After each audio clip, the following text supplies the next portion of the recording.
अस्सलाम वालेकुम वरहमतुल्लाहि वबरकातुहू।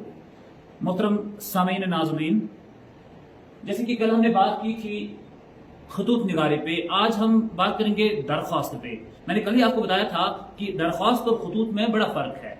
दरख्वास्त हम सिर्फ वो तहरीर है जिसके जरिए कोई शख्सियत अपनी गुजारिश और इल्तिजा किसी मकसद के तहत किसी अहदेदार या किसी डिपार्टमेंट की खिदमत में पेश करता है। वक्त किन बातों का, किन चीजों का ख्याल रखेंगे? पहली बात यह है कि दरख्वास्त का तरीका सही होना चाहिए, यानी हमें सभी नुकात का ख्याल रखना है। जब भी हम दरख्वास्त लिखें तो इन नुकात का हम ख्याल रखें। दूसरी बात कि मुनासिब कागज और खुशखत तहरीर हो। जब भी हम दरख्वास्त लिखें तो साफ लिखें, खूबसूरत लिखें, खुशखती का इजहार करें, हम बेहतर दरख्वास्त लिखें। इसके बाद जो मुतल्लिका अहदेदार है, ये अलकाब में आता है, मुतल्लिका अहदेदार का एहतराम करें।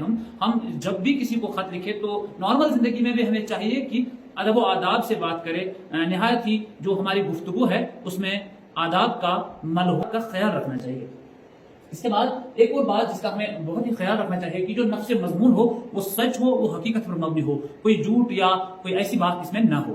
दरख्वास्त में हमें जिस तरह हमें खत में 7 चीजों का या 6 चीजों का ख्याल रखना आता है, दरख्वास्त में भी हमें 6-7 चीजों का ख्याल रखना है। पहली बात सरनामा में हम जिस भी बंदे को हम मुखातिब हो रहे हैं उसका नाम हमें निहायत इज्जत से लिखना चाहिए। बखदमत जनाब तहसीलदार बीरवा या डिप्टी कमिश्नर बड़गाम।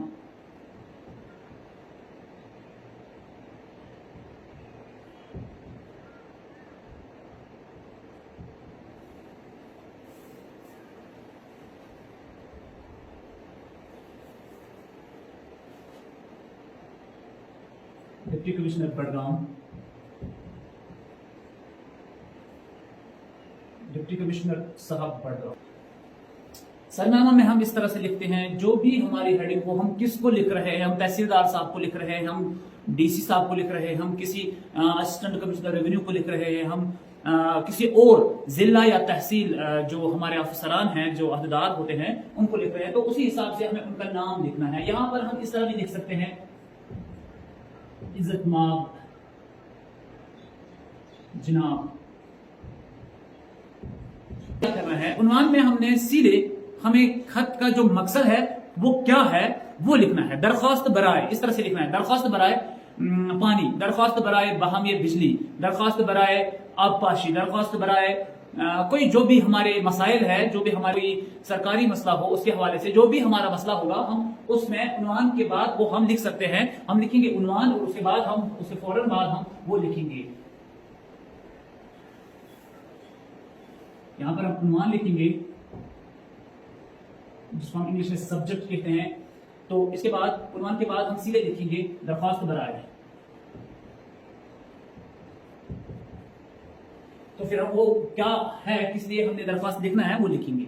खैर, इसके बाद हम अलकाबात का ख्याल रखेंगे। इसमें भी हम जनाब आली या जनाब आलिया ये देखना है कि वो जेंडर के हवाले से क्या है, तो उसी हिसाब से हम लिखेंगे। अलकाब में जनाब आली सबसे बेहतर है, हम आमतौर पर इस्तेमाल यही करते हैं।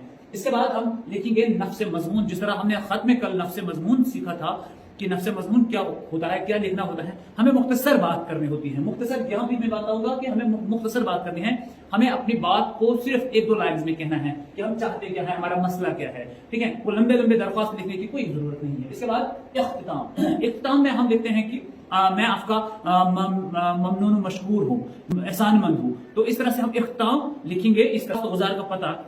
इसके बाद जब हम इख्तिताम करेंगे, इख्तिताम के वक्त जो इख्तिताम है ये हम कैसे करेंगे, इख्तिताम हम करेंगे आप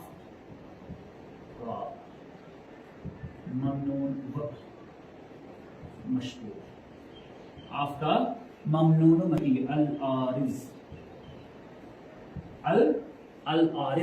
अर्ज करने वाला, ठीक है। तो अर्ज करने वाला जब हम लिखेंगे तो फिर हम लिखेंगे अपना नाम, ठीक है, कहां से लिख रहे हैं उस जगह का पता लिखेंगे। तो ये हम यहाँ पर लिखेंगे और आखिर में हम यहाँ पर तारीख लिखेंगे। यहाँ पर ये बात याद रखें आप, मैंने इसमें ऐड नहीं किया है, यहाँ पर हम तारीख भी लिखते हैं आखिर में लिखेंगे। तो हम इस तरह से हमारा दरख्वास्त है मुकम्मल होता है। दूसरे एक मौजू पर आएंगे। अस्सलाम वालेकुम वरहमतुल्लाह।